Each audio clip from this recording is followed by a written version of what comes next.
अस्सलाम वालेकुम, my name is Nabeel Ali from organic valley Pakistan. और आज जो क्वेश्चन हैं फार्मर्स के ये हम इधर यूएई से लेंगे। तो सबसे पहला जो हमारे पास सवाल है वो अबू ज़र गफ़ारी साहब का है।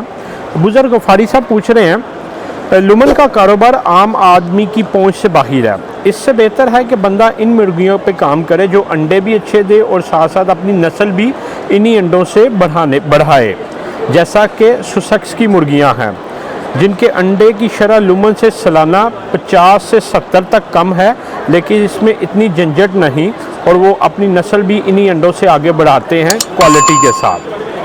अच्छा जी अबू ज़र गफ़ारी साहब, ये आप जो सजेस्ट कर रहे हैं या मतलब हमसे पूछ रहे हैं, एक्चुअली ये लाइट सुसेक्स का, एस्ट्रोलैब का, आरआईआर का, प्लाईमाउथ का, ब्लू एस्ट्रोलैब का, ये वो सारे ब्रीड्स हैं जिन पे हमने काम करके देखा।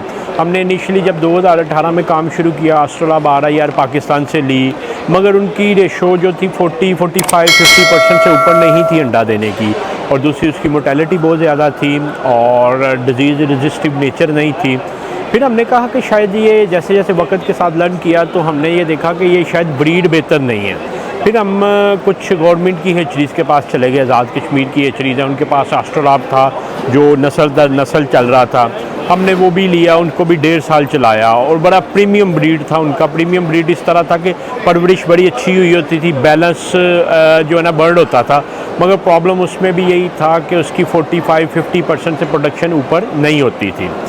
उसके बाद जब हमने इसको ज़्यादा इंक्वायर किया तो पता ये चला कि मुर्गी की जो नेचुरल रेशो है अंडा देने की 50-55% से ज़्यादा किसी की भी नहीं है। हम भी जो आप कह रहे हैं कि लाइट सुसेक्स या इस तरह, तो उसका किया ये कि मैंने जो है ना यूरोपीय पोल्ट्री एसोसिएशन से रब्ता किया, जो फैंसी बर्ड्स का देखते हैं, रिंग बर्ड्स होते हैं, जो रिंग ऑफ द ईयर का अवार्ड जिन बर्ड्स को मिलता है ना, हमने जिनको रिंग ऑफ द बर्ड का अवार्ड मिला उनसे रब्ता किया। बेल्जियम और जर्मनी, यूके, हमने जो लाइट सुसेक्स मंगवाया था उसका मेल यूके का था, फीमेल जर्मनी की थी।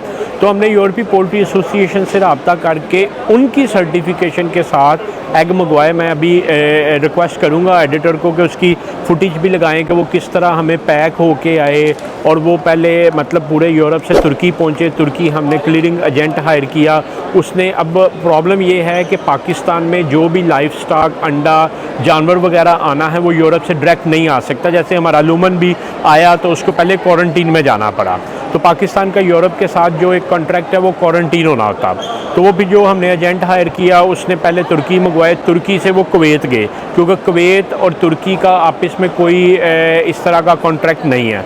वो कुवैत गए और कुवैत से वो फिर जो है ना हमें पाकिस्तान रिसीव किए हमने। फिर हमने उन अंडों से जानवर निकलवाए और उन जानवरों के थ्रू जो है ना हमने सारा उनको ब्रॉट अप किया। मगर प्रॉब्लम उसी जगह पे रहा। इवन जो पाकिस्तान के हमारे ब्रीड थे वो 5 ब्रीड थे हमारे, उसमें ब्लू एस्ट्रोलैब था, ब्लैक एस्ट्रोलैब था, लाइट सुसेक्स था, प्लाईमाउथ था और आरआईआर था।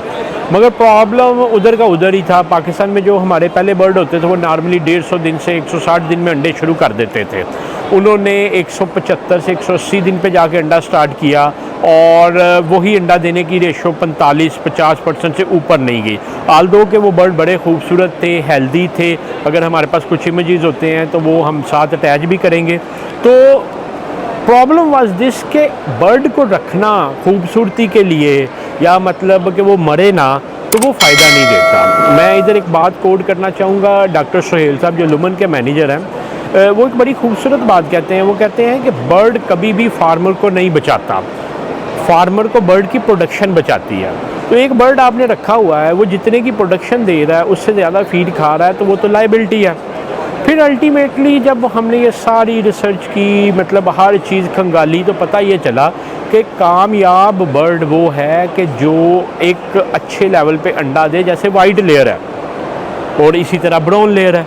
फिर हम ब्राउन लेयर पे गए और अल्हम्दुलिल्लाह इस वक्त 90% प्लस प्रोडक्शन वो दे रही है और पीएस भी हमने मेंटेन किया हुआ है। तो नस्ल चलाने वाली जो बात है ना, मतलब इसको मैं इसी तरह कहूँगा कि आप देखिए रेलगाड़ी है ना, तो मुसाफिरों को ले जाने वाली रेलगाड़ी और है और कार्गो ले जाने वाली रेलगाड़ी और है, जिसको कार्गो या मालगाड़ी कहते हैं ना।